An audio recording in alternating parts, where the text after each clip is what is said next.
Welcome to the CannaBiz Success Show.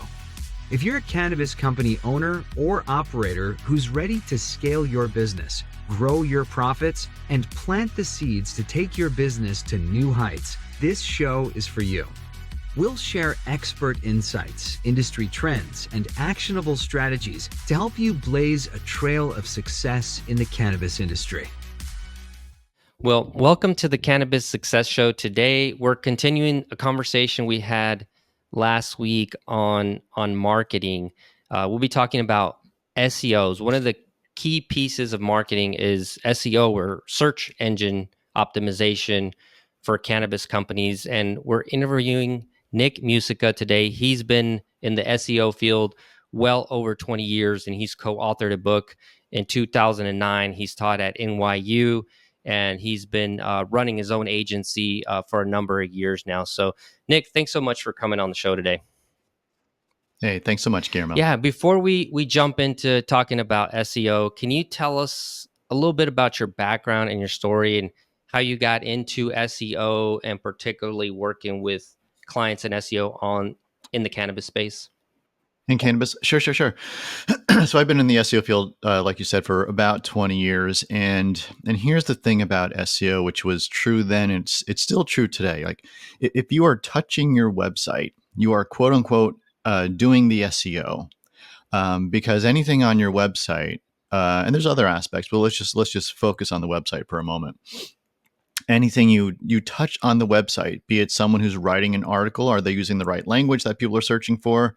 If you're a graphic designer and you're grabbing images and uploading them for those articles, you are impacting SEO, right? So for the writer, in this case, do they use the right language? Do they address the right questions? Or do they just had an idea and they wanted to write about something? But you're going to get potentially two very different results based on those two starting points. For the graphic designer, did you grab an image off of your phone at high res, or bring it down from Adobe Stock at high res and just pop it up and it's a meg, and you didn't optimize it for the file size and the physical size? If you didn't, then you're slowly throwing blockages in front of Google, which is going to slow the bot down, the crawler down, and therefore get you negative SEO results at some point in time. Right? So anyone touching the website, be it a technical person or a marketing person, has an impact on SEO. And so I got into SEO because of those things. I was writing content, I was designing the sites, I was grabbing the pictures, and at some point I realized, oh, I'm impacting SEO of this website. And this was 20 something years ago, working for one of the babies of AT&T, and we hired a firm. We hired a firm to do a 6-month contract, and they gave us, I think it was like $6,000 a month. At the time, this was like 20 years ago. And the deliverable every month for 3 months in a row was four PDF screenshots of the website with slight edits to pages. And they did that for 3 months in a row. And then the fourth month was this deliverable about cross-linking on your website, linking from the homepage to an internal page or back and forth in blog articles, whatever it was. And it was a very basic, it was templated. It was a templated deliverable. And so I grabbed it, I dumped the copy, I dumped into Google, and I got back pages that were very similar. And I went back to my boss and I said, we've talked about this. We're paying $6,000 a month and we're getting very light deliverables here. And here's the last one. Like, I literally saw the same things out of Google, and they didn't even give us recommendations of linked from this page to this page, use this copy. They were just saying best practices of internal linking. It's important. Like it's important to clean your house to stay clean. You're like, great, but like you didn't even look at my kitchen, you didn't even look at my bathroom, like nothing like that. And so he said, here's what I want you to do. I want you to go find someone to train us, so they validate what we know and what we don't know, and then we're going to fire this firm. Okay, great. And so we did that, and we brought in Shari Thoreau, and she's the SEO that I ended up writing a book with a couple years later. So that's how I got into it. And the results that what you mentioned there is where the consultant didn't do the extra step. Is that, do you mean they didn't come back? Not only didn't have the recommendations, but also explaining the results of the work that they did. Was that a missing piece there too, where we didn't even get to that part, right? Because the deliverables were so light, and we were early in the contract. It would be akin to like in the cannabis space of someone saying, I'm having a problem with my plant. My plant isn't growing. There's bugs on it, and someone sends you a one-page PDF that says, here's how you grow weed. And you're like, that's not really helpful. Like, that has nothing to do with my plant. It has nothing to do with my situation. It's a really nice high-level thing, but not going to be helpful for me. And so at that point, then you brought someone in to train you on the SEO and what you didn't know. Yeah. What happened there next that then led you to the work that you're doing today? Yeah. It was funny. She said, here's what typically happens when I train people. They get jobs in a couple months. They get new jobs typically in a couple months. And at the time, I was doing a bunch of different things. I was writing the copy. I was coding the pages, everything for the website, managing vendors. And then when I left that company and got a new job, as she predicted, it was squarely within SEO. And so a lot of the same things I was doing, but it was through a very specific lens now through SEO, going for a very specific result. So that was different. The result was different versus make sure the website is quote unquote working. And now it should still be working. And what working means is we rank better, we get more traffic, we sell more things. Yeah. And so I want to get to, that was 20 years ago, just how SEO has changed over the years. But let's just take a step back because we dove right into the details of it. But for someone who hasn't heard about, I think we know what SEO is, but with just like anything, I think sometimes we make assumptions of like we think we know what it means, particularly when we're not experts in a topic. Can you just give us the basics of really what is SEO and how companies use this to drive higher sales in cannabis? Absolutely. For sure. Yeah. So if you were to go to Google, Bing, or your favorite search engine, but most people use Google these days, and you type in a query into the box at the top, it could be Blue Dream. It could be best cannabis to sleep or something like that, right? You're going to get certain search results that show. And those certain search results, less any ads, we're not talking about the ads, we're talking about anything else that shows, is a direct result of SEO. And so the conversation with cannabis companies or any other type of company is, where are the opportunities in the SERPs, the search engine results page? SERP is the acronym. And so now how do we get there? So again, if you go back to Blue Dream as the general query, where to buy Blue Dream, is Blue Dream right for me, or whatever those queries are that are Blue Dream versus and anything else that you'd want to smoke or ingest or whatever it may be, then Northern Lights, for example, then maybe our opportunity is to be in an informational query, or if we're e-commerce, our opportunity is to get in front of someone so they have a landing page for e-commerce and they can add to cart and then they convert on the website. So you generally want to be where the user is at the time of query based on what you sell. And that relevance is highly, highly key. So let's just take, for example, a cannabis retailer. There's some that are some are in e-commerce, some are not, right? Depending on the state or the market.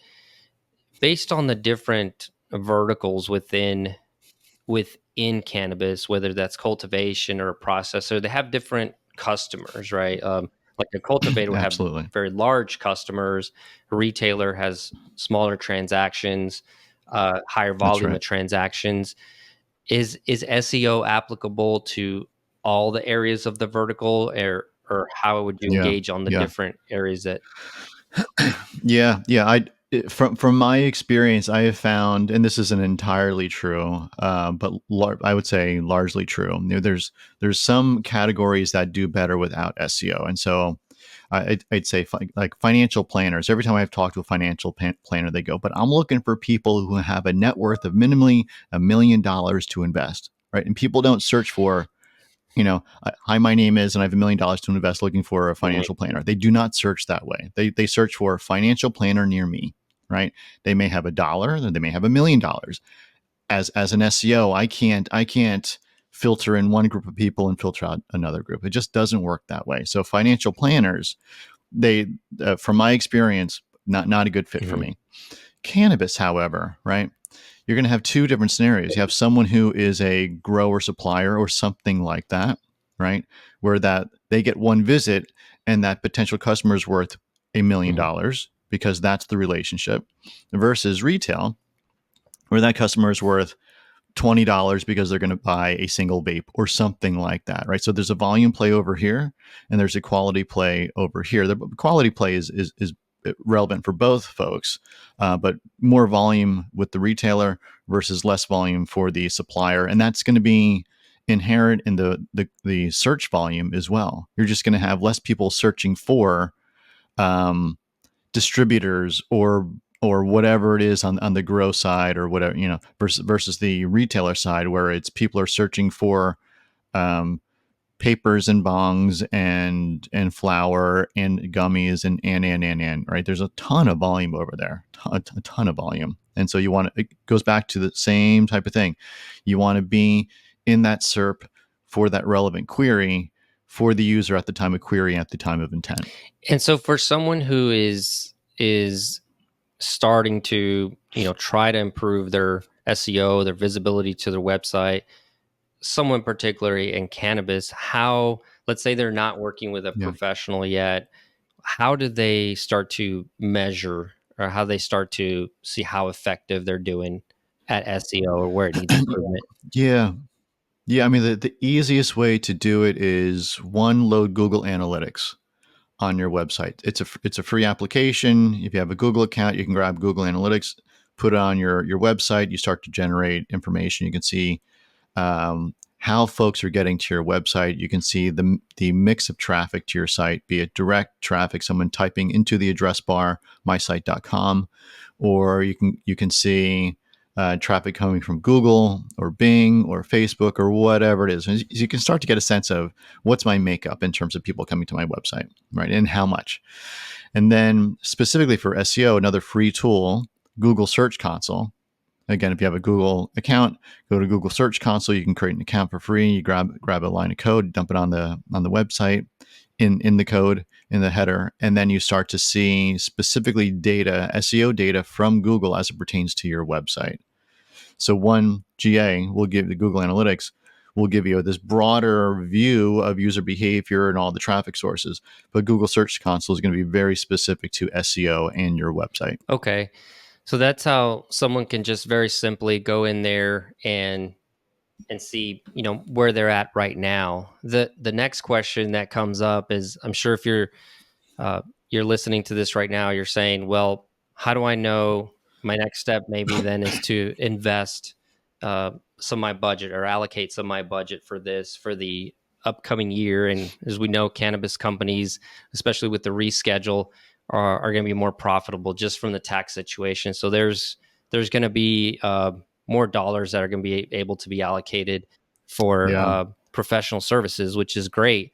But looking at this, is how does one look at is it possible to look at the return on the investment when investing in SEO, or is this more of a people should think of it as a percentage of their total overhead and how much they spend on SEO? Or are you able to kind of just really get to, because as you mentioned, in retail, you could tie the results directly to sales, right? But I'm sure there's qualitative factors as well, where SEO may get you just market visibility that you can't quite tie to a sale. That's right.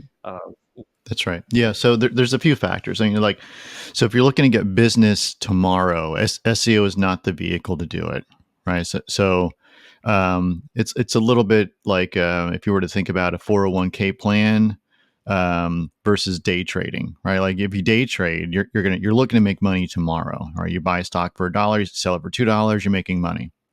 With a 401k plan, you put $1 away every day for 12 months. You keep checking month over month over month, and it's like it seems like nothing's happening. You keep on putting your dollar in there, nothing's happening. At the end of 12 months, assuming the market's going the right direction, you go, oh my goodness, like I put $365 in, but I have more than 365, right? And that's going to, and when you do a compound interest calculator, like that money, $1 a day over 10 years, well, that's a lot of money. That adds up versus, that day trading type of mentality. Put $1 down, get at least $1 and a penny back, right? So one is building immediate revenue. You can do paid ads or not so much for cannabis, really.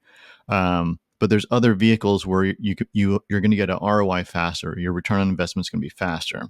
But if you want to build a brand and build a company for the long term, SEO is by far one of the best vehicles to use to do that, because it has long term impact on the traffic. So the effort you build in today is going to pay dividends down the street. Yeah, and you can measure that that traffic, right? But you're maybe along that journey, you're not able to tie it into sales quite yet, right? But there is a That's way right. to just simply measure the effectiveness of an SEO from a visibility standpoint and other metrics as well, right?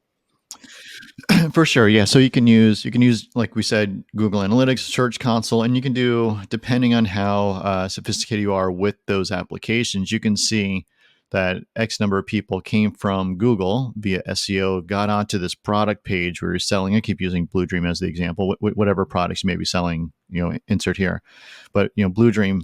On a product page, and of the 100 people who come in through SEO, how many of them actually convert, and what's the value of that conversion? And you can back into the value of that page from an SEO perspective, and then you can multiply that out by the number of products you have on the website, how much traffic you could get, and do some rough math around it to get an idea of what that looks like. And ideally, over time, your site gets better, your conversion gets better, right? Because SEO can get traffic to your website. But let's pretend that for whatever reason you don't have a add to cart button, right? It fell off the page for whatever reason. You got 1 million people to that page. You didn't make any money to that page today because the add to cart button fell off. You're going to get a ton of phone calls and a ton of customer service emails, but those aren't the metrics we're going for, right? So as good as your page is and compelling your offer is, that adds to the value of the SEO traffic. So it's a combination of things that really make it a good time from a marketing and business perspective. Yeah, and I remember my my own journey. I worked in kind of large corporate environment for many years. This is not something I ever thought about.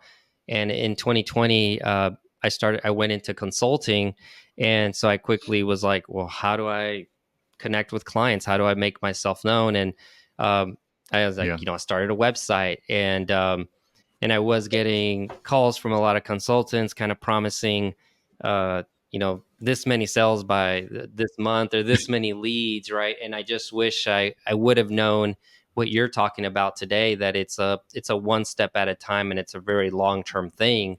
So the best way to think about it really is like, it's very similar to investing. That's a great example that you mentioned, that the sooner you start, you have that time value of money. It's time is much more valuable and impactful when starting an SEO journey.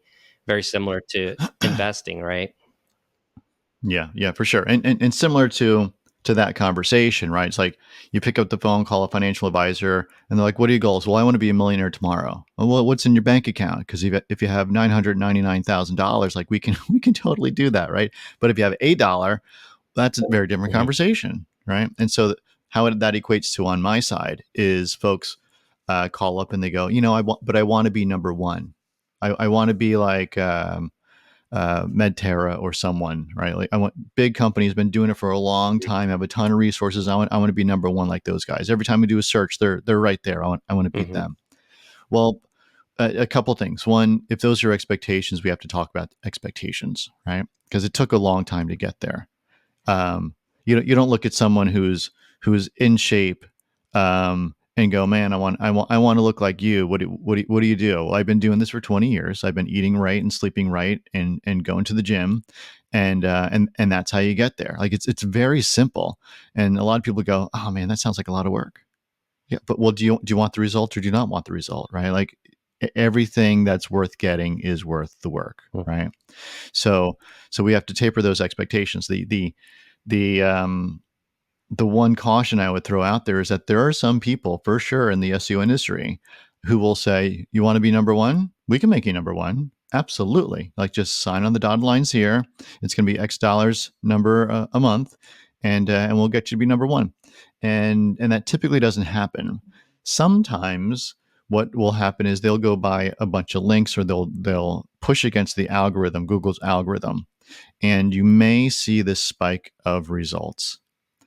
And then what typically happens is it drops like a rock, because they're gaming the system, and it's a temporary thing. It's not long-term sustainable growth.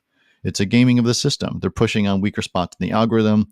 They get their way for a certain period of time. It's called search engine spam. And then the search engines make a correction, and then they go missing. And not only do they lose rank, but because of the tactics that were used, they essentially burn the domain. And what that means is they put a black mark on the domain, and now Google isn't ranking them as neutral anymore, like they were in the beginning of the conversation with this SEO who promised number one results, right? And neutral is, we just haven't done anything right to get results, but we haven't done anything wrong either. But once you start doing what are considered black hat tactics, things that are meant to game Google's system and manipulate it, then you start to fall behind. You start to get put in this other bucket. You get categorized as a bad player. And now you need to prove your worth and your trust over a period of time. And the judge and jury of that period of time is Google. Yeah. And so you're kind of trying to dig yourself out of a hole, and that's a mistake that you can easily avoid if you don't go down that route in the first place, right? I think I learned the hard way, not so much that I went all the way down to that point, but definitely didn't know that at the beginning when I was starting. So that leads us into the next piece, that is really, then how does someone choose a professional to work with when they're looking at improving their SEO? I think you just mentioned one. Obviously, don't go with someone who promises you immediate results overnight, and definitely there's those people to watch out for. But if I'm just thinking through, well, how do I find the right person to work with? What are some of those things that you want to look out for before you start finding someone? Yeah, great question. And so here's one indicator. And here's the tricky part of the industry, right? So if you go to a doctor, they have a license. If you go to a CPA, they have a license. If you hire a general contractor, they have insurance, they have a license. SEOs, there are no credentials for it. There's none. So anyone can say, "Hi, my name is, and I'm an SEO." Oh, you are? Fantastic. Great. And that's a tricky piece of this puzzle right here. So what you're looking to do, ideally, if you can find someone through a referral who's gotten you some results, great. But minimally, you're looking for someone who's spent some time in the industry, has some breadcrumbs of their time and their accomplishments, minimally in the industry of SEO, and that's the conversation you want to have with that type of person. You know, who have you worked with? What does that look like? How long have you been doing this? What do you think? And these are all discovery conversations. And the answers are sort of less important than the feel you get from the person, right? Like if they're answering, like we talked at the top of the conversation, right? I've been doing this for 20 years, co-authored a book, taught at NYU. Not everyone's going to have those items in their background. They're going to have other items that are going to be interesting to talk about as well. But someone right off the street who's just slinging code and creating AI content and making you big promises for $100 a month, if something is too good to be true, most likely it is. Yeah. Right? So that's a good one, is just not digging yourself into a hole.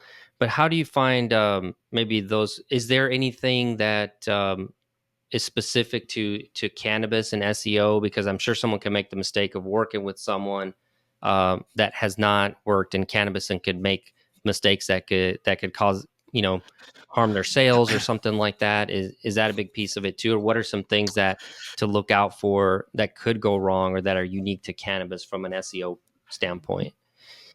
Yeah. Let's start with the things that are generally common through SEO with everything, right? And then we'll get to the specifics. So SEO can largely be broken down into three aspects. There's technical, which is how does Google crawl and index your website? Can it access it, and can it do it well? Very, very basic question. And there's a lot of checkpoints along the way. And then assuming Google can crawl and index your website, the question now is, well, what is available for Google to index and therefore rank in search? And so now we're talking about the content, the written content. We're talking about images. We're talking about products. We're talking about video on the website, like what's available. And then the third piece of it is, what is everyone else out in the world saying? And what I mean by that is social media, other websites linking to our website, and that's the third leg on the stool, so to speak, is what we say, what other people say about us. So we have our technical. How does Google crawl and rank our website? Crawl and index. What is available for rank, our content, and what do other people say about us? Right. So it's those three things are always at play. For cannabis, here's one of the trickier parts is the language that is used. CBD for thing, right? There's a certain risk factor. CBD for pain, CBD for anxiety, CBD for sleep, whatever, or THC for, or whatever it may be. There's an inherent risk factor with that. So people do search for those terms. I want to sleep better using weed, CBD, whatever it may be. And so now on your page, you have the opportunity to have helps with sleep. We also know that type of language is risky, right? And you may get a nastygram. So there's this threshold of risk that folks need to think about when they're doing any type of marketing tactic with cannabis, and SEO is one of them because people search for it in very specific ways. So that's one of the bigger things. What's a nastygram? Can you explain that? So if they're going to get a nastygram from the FDA saying you can't say these specific things on your website, and we're going to right because of the claims say, on CBD and this amount. That's Okay. Can't do claims, right? So if you say helps with sleep, cures anxiety, all those things, right? And also some of that language cures anxiety, right? That's a big promise. And so that's not only is it misleading, and not only is it out of compliance, but it's misleading all at the same time, right? So even if you cite the studies that 9 out of 10 people who had anxiety experienced this thing, or 9 out of 10 people who had trouble sleeping experienced better sleep after using CBD. Here's our CBD. You still may get a negative result from doing something like that. And so that balance of how do I want to run my business and what's the language I want to use to get the result that I want is an active conversation that I have with folks. So that's market wide, right? That example that you gave would affect any cannabis company in any state.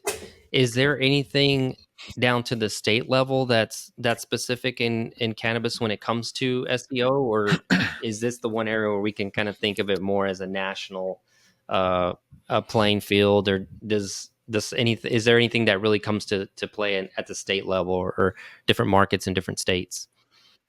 Yeah, I mean, there's some states you can't ship to for obvious reasons, right? And so to be aware of where you can and cannot operate as a business, and then have that reflect on your website, and we can put some controls around it as much as we can. But if you're an e-commerce store and you're not headquartered anywhere specifically like a retail store, right? Most retail stores, and we know this is entirely true, but most retail stores operate with a license, and they're in states where it's legal, right? Assuming that's true, like you know who your market is, right? And people are showing up to your door, and local search is different than web search in terms of websites. So with the e-commerce websites, where are you shipping? Is that okay for you to ship there? And that's another risk tolerance thing. Like, I want to ship in all 50 states. Okay. Well, is that legal? No, but I'm still doing it. Okay. Well, that's a risk tolerance, right? That's the price of business according to you somewhere in your philosophy. So keeping in mind what is compliant, what's not compliant, and doing the best to manage your business and your website respectively, is going to have a different result based on the direction you go and the depth in which you go. And I'm sure it can get complex. You also have the hemp side, things are changing quickly. There's enforcement, and sometimes there's not. And so I'm sure there's a lot of gray area to still kind of work through, right? For Yeah, sure. For sure. Yeah. And some folks are like, that's the cost yeah, of business. And other folks say, I don't want to step into that. I don't want to lose my business. I don't want to go to jail. I don't want to so and those are sort of extreme, um, two sides of the coin, shall we say. But, if you're in the business, you need to run it in some way that feels appropriate based on your risk yeah. tolerance. And we lay it out, right? We just go, this is what it looks like. This is what we can do. Here's the results that we're going for.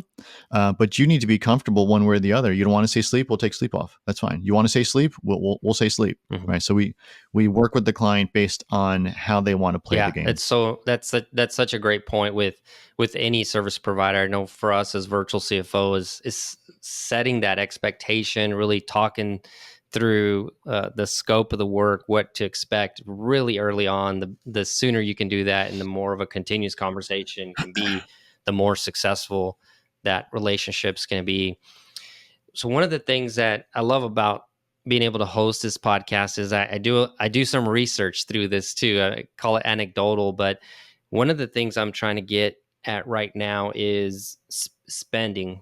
For how much are cannabis companies spending on marketing, professional services in the Yeah. current year? We know it's been tight over the many years. You've been in the industry for a long time, SEO 20 years, and sometime in cannabis as well. Have you seen? This is the year that hopefully, uh, with the reschedule, if it all goes as planned, as I mentioned earlier, there'll be additional. The tax burden won't be as much for cannabis companies. It'll be on a normal playing field. Have you seen any shift in spending, whether in the current year uh, or just kind of historically, as you've seen things on SEO services from cannabis companies, or how cannabis companies are thinking through that? Uh, for budgets? Yeah, yeah. So I haven't necessarily seen a change in shift around like a monthly budget. I haven't seen that. I've seen it get quieter because like cannabis or CBD used to be the cool kid. Like you couldn't get enough of it, and then all of a sudden it got flooded. Right, there was a bad year. There's multiple bad years, and then that got adjusted. Hmm. Right, so that will just take people out of the equation in terms of folks who are ready to operate from a marketing perspective. So that's really a pass fail, not a I'm at 80% of my budget last year. That's like I just can't afford to do marketing, Yeah. right? Different. And then there's folks who, and this started to happen about two-ish Novembers ago, right? AI started to become a thing. AI content started to become a Hmm. thing, and so for me and for a lot of other folks out there, a lot of online content started to get, for lack of a better word, farmed out to AI, right? Multiple vendors of AI, and so a lot of that business got minimized for me. However, what we're seeing now is, and this was predictable, and this is why I want to work with someone who knows how to, we'll bring it back to growing, right? And I don't know anything about growing, so if someone's listening about growing, you're like, you're just wrong about that. It's fine, and that helps underscore my point. But where you want to plant a hybrid plant is in sandy soil, and here are the reasons why. And so when you go out to someone's farm who's looking to um, put a whole farm together, and the soil isn't sandy, or it's whatever, rocky, or whatever it is, and they're like, but this is the land. As someone who knows where plants grow, you can look at the land and go, you don't even have a good start here. Like, this is not going to work, right? You're not only are you not going to have anything in a year, but you're going to have nothing in a month, because you just don't have the environment for it. And so having someone who can steward you through those conversations and help you avoid the missteps is very, very helpful. And where that applies in SEO is, a lot of folks looked at AI content as a savior for their budget. And the reality is, after Google had a whole lot of AI content they can crawl, index, and understand, they started to make some corrections, and a lot of folks just lost a lot of traffic. And a lot of those folks are affiliates. A lot of those folks are small publishers. A lot of the big publishers still around. It's not clear what's going to happen with those guys right now in terms of AI content. But Google has had mixed communication around how they feel about AI content. And um, if you've been paying attention for a while, you do know that Google has always put on their negative list in their guidelines auto-generated content. And AI is largely auto-generated content, right? I want to build a 500-page article about the benefits of gummies and CBD and sleep, and can you generate that for me? Well, if you did that for the purpose of, and you did that 100 times, did it for the purpose of quote unquote manipulating the search results, then that's against the Google guidelines. And the result is going to be most likely at some point in time a decrease or a heavy hand in decrease of the ranking of your website. And you may get some, like we talked about earlier, you may get some uplift, and you may go, Nick didn't know what he's talking about. Look at these results. Give me a call in 6 months. And are you saying that from your standpoint or the way you see it is that a lot of companies are now starting to realize this was a couple of years back, and they're now starting to kind of sober from the effects of the rankings, the decrease in rankings, and kind of coming back? Or are you saying this is still kind of something that's happening? It's active Yeah. right now. Yeah, and I don't know how. I really don't know how aware folks are of it. I mean, literally, it was yesterday. I was talking to Mhm. someone, and they said, and it was a cannabis company, and they said, we and we're producing content for them, and they said we started to produce AI content, and it took us like 15 minutes to write 3 pages, and it's pretty good. It is pretty good. It reads pretty good. However, there's a fingerprint in there somewhere. And here's what I told them is I had a client about a year ago who came to me, and we were talking about a content budget. This was after doing a technical audit. We got the site in shape, and because it wasn't ranking for anything. And now the site is in shape. It's available to be ranked, but there was nothing on the website to rank, right? So we started talking about what it would look like to produce some amount of pages every month for the next 6 months. I follow up with them the next week, and they go, we're not going to move ahead with the project. Well, what's going on? Well, we hired someone to write the AI content. Oh, okay. And we have 10 pages up already. Great. I'd love to see them. And you read through them, and they read pretty well. And I thought, well, let's see. Let's see what's going on in 6 months. So I checked back in 6 months. Of the 25 pages they produced of AI content that they published on their site that had good technical at this point, I know because I worked with them on it, not one of those pages ranked for anything. Nothing. So absolutely, the content was way cheaper, but you didn't get the result that you wanted.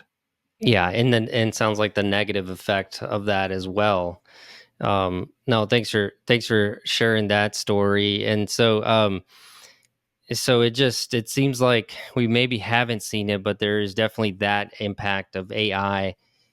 When we use, I've seen how it can't possibly replace critical thinking, working with an advisor, understanding your That's goals. right. But there's definitely an element of it could help me as an accountant categorize transactions. Have you seen it help efficiency from that For standpoint sure. on your? Yeah. Absolutely. Yeah, for sure. I mean, it can be used as a lovely tool to help you with Hmm. efficiencies. It should not be used as a tool to output, right? To magically output content.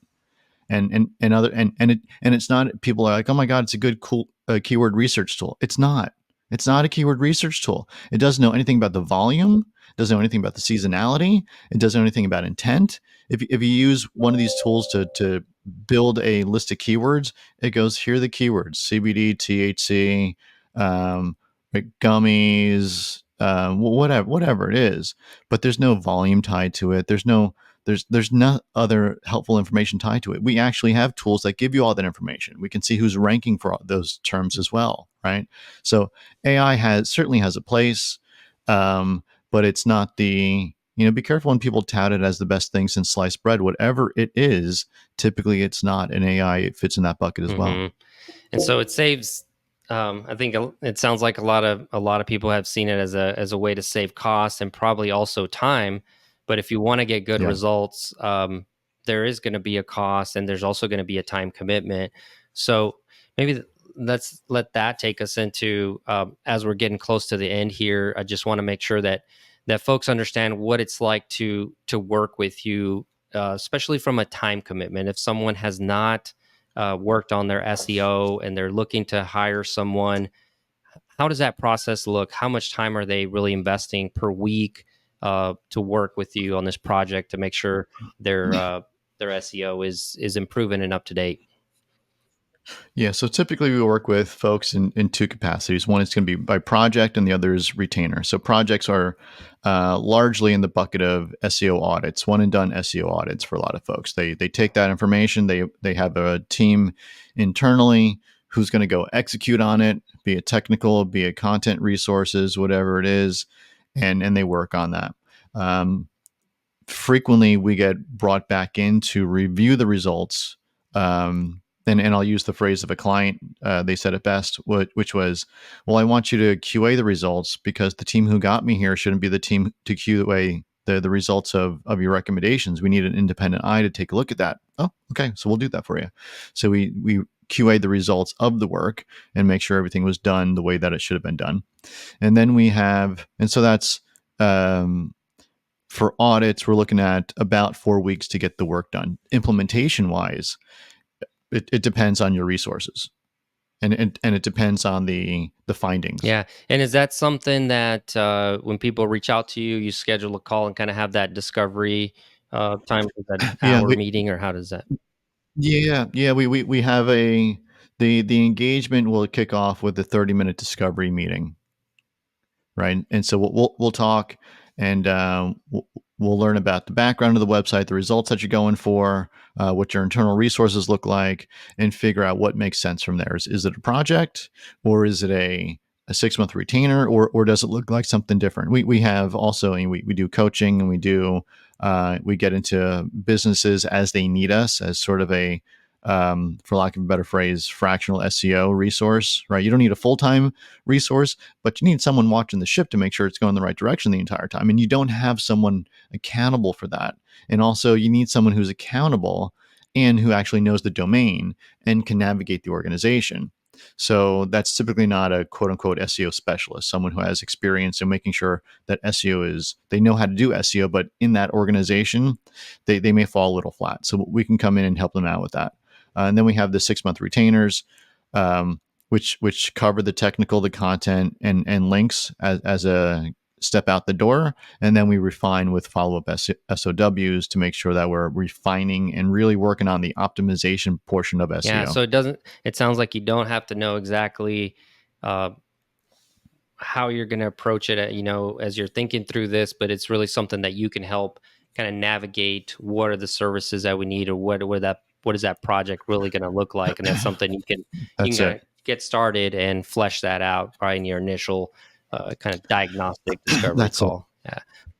Yeah, that's it. And for folks, I would love to work with folks. Anyone listening, love to have a discovery call with you. And if you have another agency or firm you want to work with, by all means, that works too. And so one of the other things about working with folks, right? Watch out for those expectations. I want to be number one. I can promise you number one. No one can do that. No one has a special relationship with Google. They can't promise you those number one positions. And here's the other thing that showed up just a couple weeks ago, which was crazy. There was a call with a gentleman, not in cannabis, but he was a lawyer, and he was working with a big firm.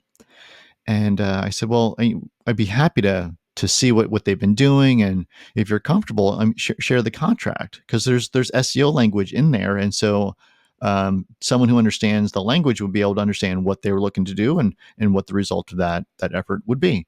And he goes, I read the contract multiple times. I couldn't tell you what they actually signed up to do. Well, do they say they would optimize 1 page or 10 pages? Doesn't say. Does it say they're going to crawl your website and look for technical errors every day, every month, every week, every quarter? Doesn't say. Are they going to get you backlinks, 1 or 100? Doesn't say. Okay. Then you really don't know what you're paying for, Got it. Like, so we spell it out in our SOWs. Here's what you're paying. Here's what you're getting by month. And then we move through the work. We say what we're going to do. We say we're going to do these things, then we do these things. Right? Let's keep it simple and just get the work done so we can get a result. Yeah, the clarity around that seems to go a long way, because it's even, you know, in your example there, your story, your real life example there, it's even folks who are intelligent. This is just an area that is difficult, that has been historically difficult for professionals of all kinds to understand really what they need. They maybe just understand where they need to go, but it sounds like you really help That's guide right. and explain what are the things they need with a lot of clarity. Yeah. Yeah. And I, you know, when I'm on the phone with someone who I'm not familiar with their domain and they're talking over my head, I say, you know, I'm sorry, I'm naive. Break it down like I'm a 3-year-old. Like I want to understand what you're talking about. So if you could break it down for me, I don't speak legalese. I don't speak accounting, right? So help me understand what it actually looks like. And then we can do that. And there's going to be jargon in there, right? You talk to an insurance company, they're going to say liability. If you don't know what liability is, ask the question, what does that mean? Right. And so for SEO, there's going to be technical verbiage. I mean, I can't change the language. The language is the language, but I can tell you what it means and why it's important. Yeah. And I think that's a great tip to wrap up with, in what to look for. If there's someone that you're trying to work with that is kind of like knows everything, and they're not curious and they're not asking the question, it's very unlikely that someone, even if they are an expert in your industry, understand everything about your business. So it's a lot like going to the doctor. You never go to the doctor and they don't ask you a question like how you're feeling or how you're doing, right? You got to figure it out. And so that's a big part of the process. Is no different than with a service provider. And so, Nick, as we wrap up, I just want to make sure, where can people find you? How do they reach out to you if they want to work with you or schedule a call with you? Yeah. Yeah, you can find me online. You can find me at LinkedIn. Nick Musica is the name there. You know, feel free to reach out to me there if you want to have a discovery call. You can go to opticsin.com, and you can see some of the results there we have for clients. You can see there's a contact us page. There's a form there. I would encourage using LinkedIn if you want to reach out. That form tends to get a bunch of spam. That's the nature of the web. But it also does get checked. But I also see you have your phone number on your LinkedIn. Is that a good way to yeah, reach give me a you? buzz. Yeah.